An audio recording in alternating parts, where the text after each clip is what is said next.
तो सबसे पहले बात करते हैं बारिश से होने वाली तबाही की।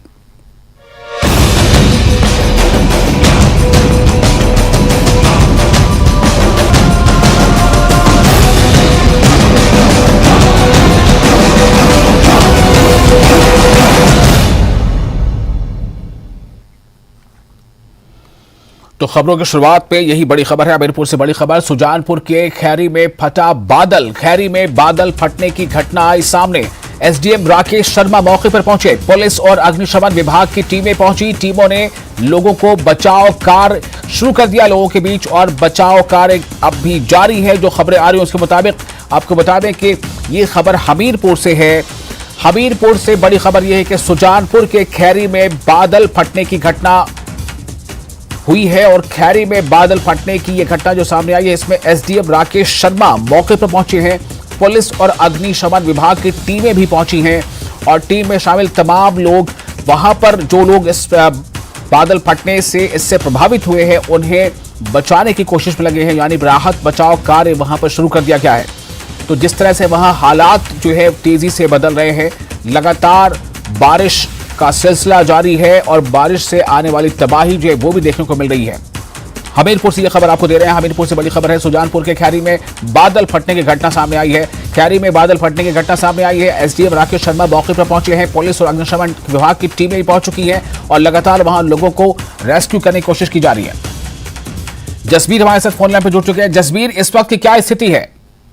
जी वैशाल, आपको बताएं कि करीब 4:30-5 बजे जो खैरी में बादल फटा है उससे 6 घरों को नुकसान पहुंचा, और एक जो सीनियर सेकेंडरी स्कूल है उसकी दीवार भी ढह गई है। बाकी जो हमारी अभी कुछ देर पहले फोन पे बात हुई है डीसी हेमराज बैरवा से, उन्होंने कहा कि राहत वहां पे अब है और बारिश थम चुकी है फिलहाल, और जो बचाव दल उनके द्वारा काफी बढ़िया काम किए गए। फिलहाल जो एक अपडेट और आपको बताना चाहूंगा कि जानपुर के तहत ही खनौली पंचायत में कुछ 5 से 6 लोग जो कि बाढ़ आने के चलते वो टैंक पे चढ़ गए थे, उनको रेस्क्यू करके स्पेशल उनको घर भेज दिया गया है। तो फिलहाल स्थिति कंट्रोल में है। जी विशाल जी, तो ये कितने गांव के आसपास इस तरह के हालात बने हुए हैं, और कितने गांव के लोगों को या तो खाली करा लिया गया है या फिर उन्हें अलर्ट पर रहने को कहा गया है? जी विशाल, ये आपको जानकारी दूं कि जो अचानक बादल फटा है उससे फिलहाल जो 6 से 7 घर थे उन घरों में काफी नुकसान पहुंचा है। पानी घरों के अंदर जा चुका है, उनकी गौशालाओं में पानी भर गया था, और कई लोगों की गाड़ियां भी इस जो बाढ़ अचानक आई उसमें फंस गई थी। तो फिलहाल जो अपना खैरी गांव है उसी में वो जो बादल फटा है, और पूरा गांव के जो 15 से 20 घर हैं पूरी तरह से प्रभावित हुए हैं। फिलहाल अब बारिश थम चुकी है और लोगों ने राहत की सांस ली है, लेकिन दोबारा से मौसम खराब हो रहा है। जैसे मानसून आ गए हैं तो ऐसे लग रहा है कि फिर से बारिश होगी और मौसम बिगड़ सकता है। जी, तो जिन घरों को नुकसान पहुंचा है, क्या उन घर में रहने वाले तमाम लोगों को उसी घर में भी रहने दिया गया है, या फिर उन्हें कहीं और सुरक्षित जगह पर पहुंचाया गया है? अभी जो अपडेट है तो वो मौके पर एसडीएम राकेश शर्मा मौजूद हैं, बचाव दल के बाकी सदस्य वहां पे मौजूद हैं, और जिन घरों में पानी घुसा है उन लोगों को घरों से बाहर निकाल गया, कहीं और जगह पे शिफ्ट किया जा रहा है फिलहाल, क्योंकि पानी अभी चला हुआ है और रुकने का नाम नहीं ले रहा है। तो ऐसे में स्थिति को कंट्रोल करने का इंतजार किया जा रहा है। मौसम विभाग मौसम को लेकर किस तरह का अनुमान लगा रहा है आने वाले दिनों के लिए? आपको बताऊं कि मौसम के द्वारा आगामी 26 और 27 को भारी बारिश की चेतावनी दी गई है, और सुजानपुर में हर साल ही बरसात के दिनों में काफी बारिश होती है। पिछले साल भी खैरी जहाँ पे बादल फटने की घटना हुई है वहां पे जो ब्यास नदी का जलस्तर है काफी बढ़ गया था, तो आसपास की जो पेयजल स्कीमें थी और गाँव थे वो सारे प्रभावित हुए थे, पानी में डूब गए थे। और अभी जो मानसून की पहली बारिश हुई इसमें जो बादल फटने की घटना है इससे लोग सारे वो सहमे हुए कि कहीं जैसे पिछले साल हुआ था इस साल भी वैसा ना हो। जी, बहुत शुक्रिया आपका इस जानकारी के लिए। हमीरपुर से हमारे संवाददाता हमें जानकारी दे रहे थे जसबीर। और आगे रुख करेंगे एक और अहम खबर का। खबर चंबा से है। जी हां, चंबा होली मार्ग कार हादसा। फिर से एक बार बता दें, खबर चंबा से है। चंबा होली मार्ग पर कार हादसा अभी तक नहीं मिल पाया। इस हादसे में जो कार के साथ जो हादसा पेश आया था वो कार अभी तक नहीं मिल पाई है, और कार चालक जो है उसका भी कोई सुराग नहीं मिल पा रहा है। नदी के किनारे किया गया सर्च ऑपरेशन। सर्च अभियान के लिए कम किया जा रहा है पानी, लेकिन अब तक न तो उस कार का पता चल पाया न कार चालक का। पुलिस ने धारा 279 और 304 के तहत मामला भी दर्ज कर दिया है। कल सुबह फिर से एनडीआरएफ की टीम शुरू करेगी सर्च ऑपरेशन। तो ये जो चंबा की एक अहम खबर थी वो आपको बता रहे हैं। चंबा में अभी तक जो कार हादसा जो पेश आया था, खबर यह है कि अब तक उस कार या फिर कार चालक का कोई सुराग नहीं मिल पाया है। ब्रह्मौर में सूचना प्राप्त हुई थी कि खड़ामुख होली रोड पे एक वाहन दुर्घटनाग्रस्त हुआ है, जिसमें पुलिस जो है मौके पे पहुंची है और व्यक्ति की और गाड़ी की तलाश प्रारंभ की थी। अभी तक इस गाड़ी का और व्यक्ति का पता नहीं चल पाया है। पुलिस ने एनडीआरएफ की टीम को भी इसके लिए कॉल किया और जल्द ही एनडीआरएफ टीम के साथ पुलिस जो सर्च अभियान शुरू करेगी और गाड़ी और जो व्यक्ति इसको चला रहा था उनकी तलाश करेगी। पुलिस ने धारा 279 304 एवं मुकदमा दर्ज कर दिया और आगे की तफ्तीश जारी है। हेम ठाकुर हमारे साथ जुड़ चुके हैं ज्यादा जानकारी के साथ। हेम, आपसे इस घटना पर पहले भी बातचीत हुई, आपने जानकारी दी थी और अब हम आपसे जानना चाहेंगे कि इस वक्त क्या स्थिति है, क्या जो घटना स्थल है क्या उसके आसपास लोग अब भी जमा हैं या लोग वहां से जा चुके हैं, क्या एनडीआरएफ की टीम पहुंची है, क्या स्थिति है? जी विशाल, देखिए ये जो घटना जो हादसा हुआ था सुबह के समय हुआ था, उसके बाद पुलिस मौके पर पहुंची, प्रशासन भी वहां पर सर्च ऑपरेशन किया गया और तुरंत एनडीआरएफ टीम को भी बुलाया गया। हालांकि एनडीआरएफ की टीम को यहाँ चंबा पहुंचने में काफी समय लग गया, क्योंकि चंबा से भी आगे है ये जहाँ पे ये हादसा हुआ है। चंबा से भी करीब 45 किलोमीटर ये यहाँ से एरिया है और वहां पर एनडीआरएफ की टीम को पहुंचने में भी समय लग गया जी। हालांकि वहां पे जो स्थानीय लोग थे जो सर्च ऑपरेशन में शामिल थे, उनमें से किसी ने जो गाड़ी के जो टायर थे वो करीब आधा किलोमीटर जहां पर ये हादसा हुआ था उससे आधा किलोमीटर उन्होंने कहा कि टायर दिखे थे, कुछ स्किंट वो टायर दिखे थे, उसके बाद वो गाड़ी फिर से लापता होगी। और एक बात और मैं आपको बता दूं कि जहां पर ये हादसा हुआ है वहां से मात्र 2 किलोमीटर दूर ये चमेरा बांध है और वहां से पानी भी छोड़ा गया है ताकि पानी वहां से कम हो और जो एनडीआरएफ की टीम सुबह जब सर्च ऑपरेशन शुरू करेगी तो उन्हें जो है इस सर्च ऑपरेशन में थोड़ी सी राहत मिलेगी। तो कुल मिलाकर अभी तक जो है इनका पता नहीं चल पाया है। अभी रात का समय है, जो सर्च ऑपरेशन फिलहाल रुका हुआ है, लेकिन जो स्थानीय लोग हैं वो भी अपनी छोटी टॉर्च और लाइट लेके वो देखने की कोशिश कर रहे हैं कि शायद उन्हें कहीं से कोई ऐसा सुराग मिल जाए या कहीं कोई झलक गाड़ी की मिल जाए तो वो तुरंत जो है प्रशासन को सूचित करेंगे। फिलहाल अभी जो सुबह की जो तैयारी पूरी तरह से की जा रही है और अगर पानी कम होता है तो जो सर्च ऑपरेशन में थोड़ा सा जो है आसानी मिली रहेगी। हेम, आपने इससे पहले बताया था कि वो जो कार चालक है वो आसपास के ही किसी गांव का रहने वाला है, तो क्या उस गांव के लोगों तक जाहिर बात ये खबर पहुंच चुकी होगी, तो वहां पर क्या स्थिति है, क्या माहौल है? जी बिल्कुल, देखिए जब पता चला जो जहाँ पे मैंने पहले भी बताया था कि जिस व्यक्ति ने इस आधा किलोमीटर पीछे इस कार चालक से बात की थी तो उसी ने बताया था कि ये कौन सी गाड़ी चला रहा था और ये कौन व्यक्ति था। तो उसी वक्त जो है उनके जो गांव वालों को पता चला था, तुरंत गांव वाले वहां पहुंच गए। तो पुलिस और जो प्रशासन वहां पे सर्च अभियान चला रहे थे उनका साथ उन्होंने दिया और नदी के दोनों तरफ जो लोग थे वो सर्च अभियान में जुटे हुए थे। लेकिन पानी का बहाव इतना ज्यादा है और मैंने पहले बताया कि जहां पर ये एक तो डैम है यहाँ पे और ऊपर से जो रावी नदी है उसकी गहराई भी काफी है, बहाव के साथ साथ गहराई भी काफी है। तो यहाँ पर गाड़ियों को सर्च करना काफी मुश्किल हो जाता है। ऊपर से अभी बरसात का मौसम है और पानी भी मटमैला है तो उससे और भी ज्यादा दिक्कत होती है। फिलहाल पूरी कोशिश की जा रही है कि जल्द से जल्द जो है कार और उसके चालक का जो पता लगाया जाए। जी विशाल, चलिए बहुत शुक्रिया आपका है, आप स्थिति की जानकारी लेते रहें और आगे हम रुख करेंगे एक और अहम खबर का। हिमाचल में मानसून की एंट्री होने के साथ ही हादसों का सिलसिला शुरू हो गया है। पिछले 48 घंटों में पहाड़ों में बारिश से बड़ी बर्बादी सामने आई है। साथ ही प्रदेश में भारी बारिश की वजह से 124 सड़कें बंद हो गई हैं। साथ ही 154 विद्युत ट्रांसफार्मर ठप हो गए हैं और प्रदेश के कई हिस्सों में विद्युत सप्लाई यानी बिजली की सप्लाई जो है उस पर असर पड़ा है। मंडी में जहां 2 लोगों की मौत हुई है, वहीं सराज, बक्सियाड, गोहर में गाड़ियों को नुकसान पहुंचा है। मंडी में सबसे ज्यादा 200 मिलीमीटर बारिश हो चुकी है। वहीं शिमला में 15 साल बाद 12 घंटे में रिकॉर्ड बारिश दर्ज की गई है, जबकि कांगड़ा में पहली बार 12 घंटों में रिकॉर्ड बारिश हुई। भारी बारिश की वजह से 303 मवेशियों की भी मौत हुई। वहीं भारी बारिश से प्रदेश में अब तक 6 लोगों की मौत और 10 लोगों के घायल होने की सूचना है।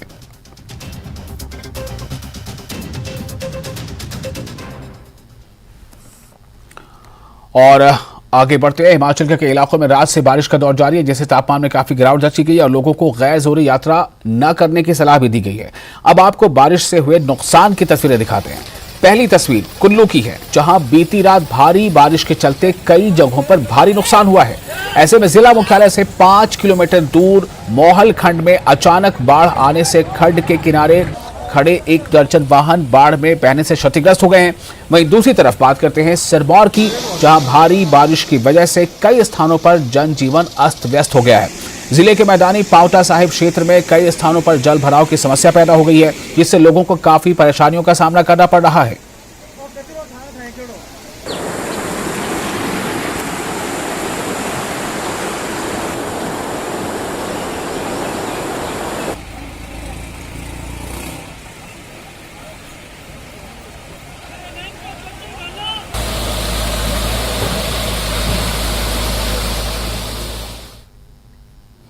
और हम आपको प्रदेश के कई इलाकों में हुई बारिश के हुए नुकसानात की तस्वीरें दिखाते हैं कि कहां किस तरह से नुकसान पहुंचा है और कितनी तबाही पहुंची है।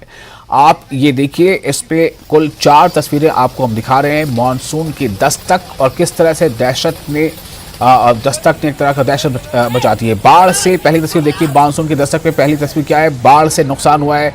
और एक कुल्लू की तस्वीर आप देख रहे हैं, वही शिमला की तस्वीर, सिरमौर की तस्वीर। तो तमाम जगहों की तस्वीरों में आपको ये नजर आएगा कि किस तरह से बारिश ने आते ही, यानी बारिश अभी शुरुआत ही दिनों में है, लेकिन बारिश ने तबाही मचाई है। कहीं गाड़ियां फंस गई हैं, कहीं लोगों समेत कार बह गई है, कहीं जो है वो गाड़ियां मलबे में दबी हैं और कहीं पर पुलिया जो है वो टूट गए हैं। तो कई इस तरह की चीज़ें सामने आ रही हैं, कहीं पर दीवार गिरकर जो है वो पानी में समा गई है। तो ये तमाम तस्वीरें हैं जो ये बता रही हैं कि किस तरह से बारिश तो आई, लेकिन अपने साथ तबाही ले आई।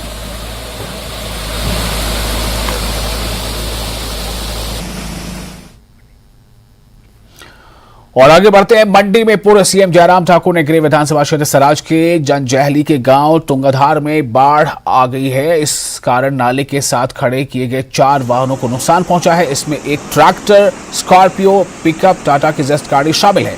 वहीं सराज के ही बक्सियाड़ में भूस्खलन से एक घर को नुकसान पहुंचा है और 2 गाड़ियां मलबे में दब गई हैं। बारिश की वजह से चौल चौक जनजहली सड़क मार्ग भी वाहनों की आवाजाही के लिए बंद कर दी गई है।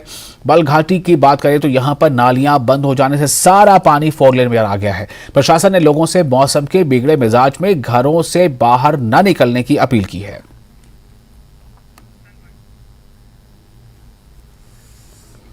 और शिमला में मानसून की पहली बारिश में 2 मकान गिर गए। जिन लोगों के मकान गिरे हैं उन लोगों को 15-15 हजार रुपए की पहली राशि दी गई है। बारिश की वजह से शिमला में कई गाड़ियां भी मलबे में दब गईं। मलबे की वजह से शिमला में दुकानदारों की रोजी रोटी पर भी संकट आ गया है। अलग अलग जगह से मुझे काफ़ी जगह से टेलीफोन भी आया, मोबाइल पे मेरी बात हुई काफ़ी जगह, लेकिन कुछ कृष्णानगर में जहाँ मकान ही 2 टूट गए, उसमें डिस्ट्रिक्ट एडमिनिस्ट्रेशन को के माध्यम से मैंने उन्हें 2 फैमिलीज़ है जिनको 15-15 हज़ार रुपये की फौरी राहत जो डिस्ट्रिक्ट एडमिनिस्ट्रेशन अपनी तरफ से देता है वो उनको पहुंच गए हैं 2 चेक। और रेवेन्यू का जो पटवारी और वो भेजता है उसकी असेसमेंट करते हैं, वो भी हमने भेजा। और जहाँ जहाँ रास्ता खुला है या टूटा है उसको हमारी नगर निगम की टीम जा रही है और उसको खुलवा भी रही है।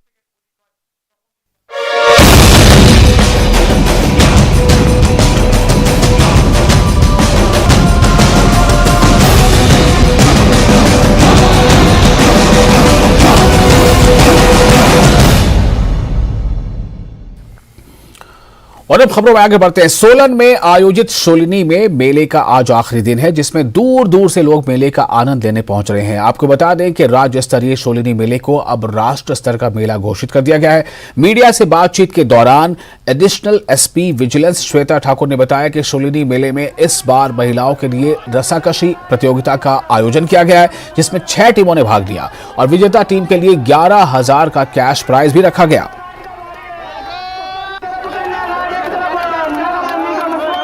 शूलनी मेले के मौके में पहली बार हमारी महिलाओं के लिए हमने रस्साकसी की प्रतियोगिता रखी है। इसमें हमने 5 महिला मंडल की टीम्स बुलाई हैं सोलन से और एक टीम हमारी नगर निगम सोलन की टीम है। और इस प्रतियोगिता के लिए हमने फर्स्ट प्राइज जो दिया है कैश प्राइज है 11,000 रुपए का और जो दूसरा प्राइज है रनर अप के लिए 5100 रुपए की राशि रखी है। महिलाओं के उत्साह की बात है तो मुझे लगता है यहाँ पर मौजूद थोड़े ग्राउंड में मौजूद सभी लोग देख सकते हैं कि उत्साह तो देखते ही बनता है। और महिलाओं के लिए स्पेशली हमने ये इवेंट इसलिए रखा कि हम हर जगह जब भी ऐसे इवेंट्स होते हैं और जैसे कि आप जानते ही हैं कि शूलिनी मेला सोलन का सबसे बड़ा राज्य स्तरीय मेला है, तो इसमें महिलाओं के लिए भी ये इवेंट रखकर हम चाहते हैं कि महिलाएं भी अपनी प्रतियोगिता को आगे बढ़ाएं, वो भी आगे बढ़ चढ़कर हिस्सा लें। जो रोज की उनकी लाइफ है, एक मोनोटोनस लाइफ है, उससे आगे बढ़कर कुछ हटकर वो भी अपना हौसला दिखा सके और वो प्रतियोगिता में हिस्सा भी लें और कैश प्राइजेस भी जीतें और उनका मनोरंजन। और इसके साथ फिलहाल एक छोटा सा ब्रेक लेते हैं। ब्रेक के बाद खबरों का सिलसिला जारी रहेगा।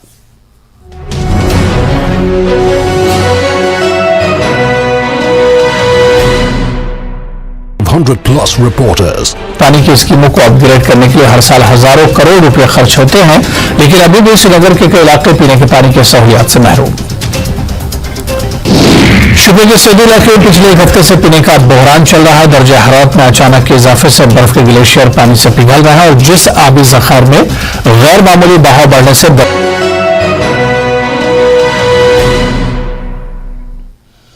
ब्रेक के बाद में फिर आपका स्वागत है। आप देख रहे हैं न्यूज़ 18 JKLH पर अपना हिमाचल, और अपना हिमाचल में हम बात कर रहे हैं बारिश की तबाही की।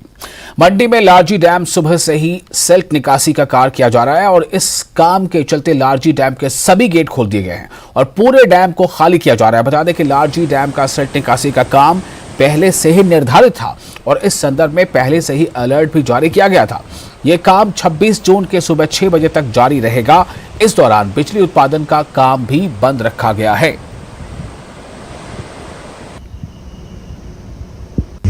आज लारजी प्रोजेक्ट द्वारा गाद निकालने का कार्य शुरू किया गया है, जो कि प्रातः 6 बजे से लेकर कल 25 तारीख को 6 बजे तक चलेगा, 26 तारीख को 6 बजे तक चलेगा।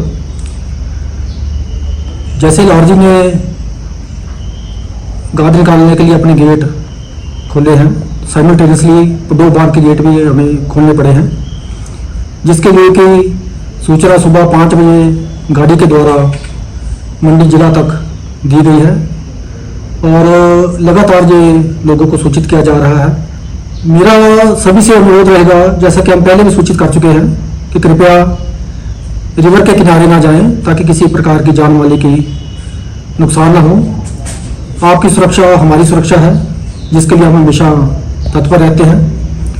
अभी पुनः बांध से 27 RQCs के करीब पानी छोड़ा जा रहा है, जो कि इनफ्लो के हिसाब से बढ़ या कम होता जाता है। तो हमारे को सिर्फ पुनः डैम का रिजर्वायर लेवल जो है वो मेंटेन करना होता है और PBT टनल में जो कि हमारे जनरेशन के लिए पानी रिक्वायर्ड है उसको भेजने के बाद एक्सेस पानी जो है हम डाउनस्ट्रीम में पास करते हैं। तो मेरा पुनः निवेदन रहेगा कि कृपया अपनी जान माल का सुरक्षा करें और हमारा साथ दें, हमारा सहयोग करें। धन्यवाद। और शिमला में भारी बारिश के चलते जल स्रोतों में मलबा बड़ी मात्रा में आ गया, जिसकी वजह से शिमला शहर में जलापूर्ति प्रभावित हो गई। SJPNL ने लोगों से पानी का विवेकपूर्ण तरीके से उपयोग करने की अपील की है, साथ ही पेयजल का उपयोग सावधानी से करने की सलाह दी है। बता दें कि जल स्रोतों में गंदगी बढ़ने की वजह से बैक्टीरिया, वायरस और परजीवियों सहित हानिकारक रोगाणुओं के बढ़ने का खतरा बढ़ जाता है। नूरपुर क्षेत्र, सुलियाली और आसपास के क्षेत्रों में मानसून की पहली बारिश होने से किसानों, बागवानों के चेहरों पर भी रौनक लौटती नजर आई है और किसानों ने अपने खेतों में मक्की की फसल की बिजाई शुरू कर दी है। बता दें कि कई किसानों ने कुछ समय पहले ही मक्का बीज दिया था, जो बारिश न होने से मायूस हो रहे थे, लेकिन बीती रात हुई बारिश से उन्हें अच्छी फसल होने की उम्मीद जाग उठी है। बारिश से नदी नालों में भी उफान है। बारिश हुई है, इसमें हमने मक्की की बुआई शुरू कर दी है और हमें उम्मीद है कि आगे ऐसे ही बारिश अगर टाइम से होती रही तो हमारी फसल अच्छी होने की उम्मीद है। थैंक यू, धन्यवाद। चंबा के ओबड़ी बाड़ में खजियार मार्ग के नीचे लोगों के घरों में नालियों और सीवरेज का गंदा पानी रिसने से लोगों को काफी परेशानी का सामना करना पड़ रहा है। अब बारिश ने इस समस्या को और बढ़ा दिया है। घर के कमरों में गंदा पानी रिसने से लोग परेशान हैं, साथ ही यहां बीमारियों का खतरा भी बना हुआ है। लोगों ने प्रशासन से इस समस्या के स्थायी समाधान की अपील की है। तो ये जब से सीवरेज वगैरह यहाँ पे पड़ना शुरू हुई है, एक तो ये सारा रास्ता ख़राब हो चुका है, ऊपर से ये हर जगह जगह पे नालियाँ निकाली हैं और इसकी वजह के सभी के घर पानी जा रहा है और सभी के घर में पानी अंदर आ रहा है। ये कुछ भी जितने भी रास्ते बनाए हैं ये बिल्कुल कच्चे हैं, बिल्कुल पानी की दिक्कत आ रही है हमारे को। ये नालियाँ बनी हुई है, सारी नालियाँ कच्ची और ख़राब हो चुकी है सारी। ठीक है, हमने कई बार हमने कंप्लेंट की है कमेटी दफ्तर में, कोई भी सुनवाई नहीं करे। डीसी ऑफिस के पास भी गए हम, वहाँ भी एप्लीकेशन दी है, तब भी सुनवाई नहीं हुई हमारी। और अब इतना गंद पड़ गया कि हमारे घर के अंदर तक पानी आ गया। देखभाल की जगह खरीद रखी है, इनको लॉट है, कोई सीवरेज खोदने का नहीं है ना। अपने उसमें नाले में थी, इनकी इन्होंने छोड़ दी। सीवरेज वो लैट्रिन बाथरूम बनाए हुए थे, उनको कब्जे लगाने दिए उधर और यहाँ खोद दी, तो किसके सिर पर खोदी। देखो ना कितना गाय पे गंदा पानी आ रहा है, सिर भी पानी डबका है, वहाँ भी देख लिया आपने। आते जाते ना आके निकलो गंदा पानी सिर पे आता है। हमारे टाइम हो गया, काफी टाइम, साल हो गए। हम मांग करते हैं रास्ता हमारा ठीक हो जाए, नाली। और मंडी में एक शख्स अचानक आई बाढ़ के पानी में फंस गया और फिर उस शख्स के रेस्क्यू में 3.5 घंटे लग गए। मामला बल्ख घाटी के नागचला के पास का है, जहां सुबह करीब 7 बजे घनश्याम नामक शख्स अपने खेतों में गया था। इतने में अचानक बाढ़ आ गई और चारों तरफ पानी ही पानी भर गया। घनश्याम ने फोन करके अपने परिवार वालों को इसकी सूचना दी और फिर करीब 3.5 घंटों की कड़ी मशक्कत के बाद घनश्याम को सुरक्षित रेस्क्यू कर लिया गया। घनश्याम के रेस्क्यू में स्थानीय लोगों के साथ पुलिस और होमगार्ड के जवान भी शामिल हुए।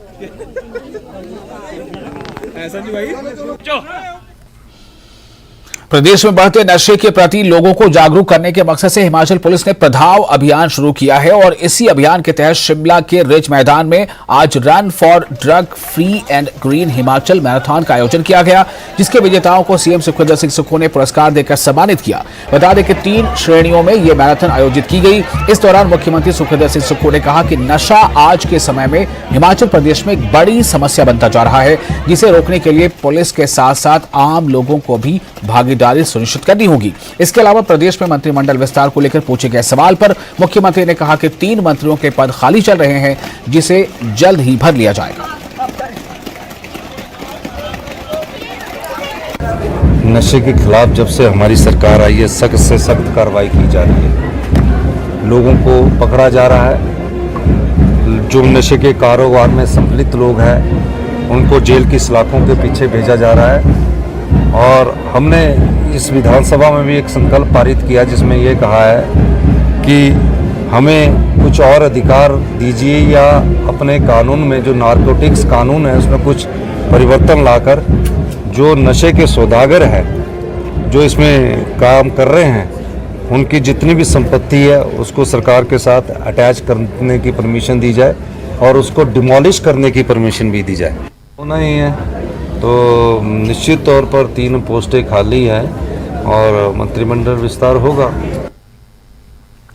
मनाली में पूर्व शिक्षा मंत्री गोविंद सिंह ठाकुर ने प्रेस वार्ता की। इस दौरान उन्होंने सुक्खू सरकार पर जमकर हमला बोला और कहा कि सरकार का अब तक का कार्यकाल असफल है। 6 महीने का कांग्रेस का कार्यकाल बिल्कुल असफल है और जितने काम हमने प्रारंभ किए थे सबके सब काम जहां थे वही रुके पड़े हैं। और बल्कि इन्होंने हमको कुछ नया तो नहीं दिया, जो हमने प्रारंभ किया उसको छीन लिया। हमारे जगत सुख में संस्कृत कॉलेज हमने प्रारंभ किया था, उस संस्कृत कॉलेज को इन्होंने डी नोटिफाई किया है। करारसू में आयुर्वेदिक डिस्पेंसरी, वहां डॉक्टर बैठे थे, स्टाफ थे, उसको इन्होंने डी नोटिफाई किया है। बबेली में प्राइमरी हेल्थ सेंटर हमने प्रारंभ किया था, डॉक्टर थे, स्टाफ थे, उसको डी नोटिफाई किया है। हमने मंडलगढ़ में शिम में हाई स्कूल प्रारंभ किया था, उसको डी नोटिफाई किया है। और नल्हाट में हाई स्कूल दिया था, उसको डी नोटिफाई किया है। और एक और अहम खबर आपको हम देना चाहते हैं। खबर यह है कि इस वक्त की जो एक अहम खबर है उसके मुताबिक जो कुछ वही लोक सभा निर्माण मंत्री विक्रमादित्य सिंह ने बारिश के दौर में बीच हिमाचल की ट्रैफिक पुलिस की तारीफ कर दी है। उन्होंने सोशल मीडिया पर कांस्टेबल अजय प्रीत की तारीफ करते हुए लिखा है कि शिमला में सर्वश्रेष्ठ ट्रैफिक मैनेजर में से एक अजय प्रीत हैं, जो सुबह 8 बजे से रात 10 बजे तक करीब 28,000 वाहनों की ट्रैफिक संभालते हैं। और इसी के साथ इस बुलेटिन में फिलहाल इतना है, लेकिन न्यूज़ 18 जे के पर लगातार बड़ी और अहम खबरों का सिलसिला जारी रहेगा।